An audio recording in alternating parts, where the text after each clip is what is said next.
After Jesus was arrested, he was led to the high priest. The religious leaders were trying to find a reason to kill Jesus, but they could not. The high priest asked, "Are you the Messiah, the Son of God?" Jesus replied, "Yes, that's right."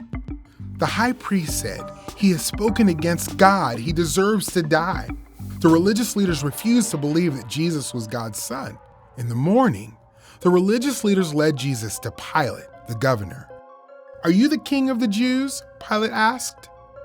"Yes, that's right," Jesus replied. "What should I do with Jesus?" Pilate asked the crowd. "Crucify him," they answered. Pilate did not think Jesus had done anything wrong, but he handed Jesus over and said, "Do whatever you want." The governor's soldiers put a scarlet robe on Jesus. They made a crown of thorns and put it on his head. Then they mocked him.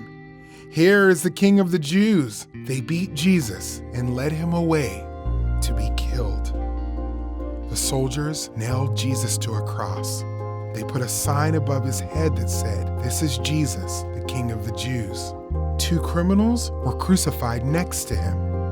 Darkness covered the land. Jesus cried out, my God, why have you forsaken me?" Jesus shouted again, and then he died.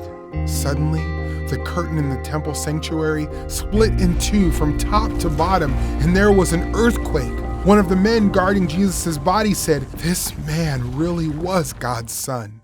Jesus was buried in a tomb. A stone was sealed in front of the tomb so that no one could steal Jesus' body. On the 3rd day, Mary Magdalene and the other Mary went to the tomb. Suddenly, there was an earthquake.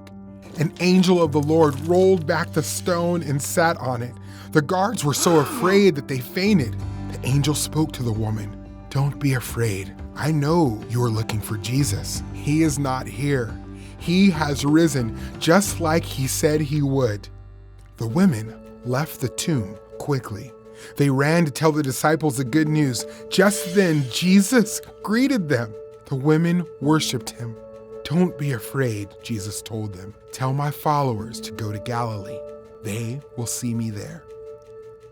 Jesus appeared to Peter and then to the other disciples. Jesus also appeared to more than 500 people who followed him. Many people witnessed that Jesus is alive.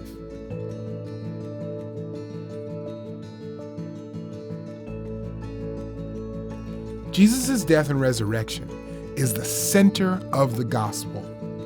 In Adam, we were spiritually dead in sin, but Jesus died to pay for our sins. Jesus is alive. God gives new life to everyone who trusts in Jesus.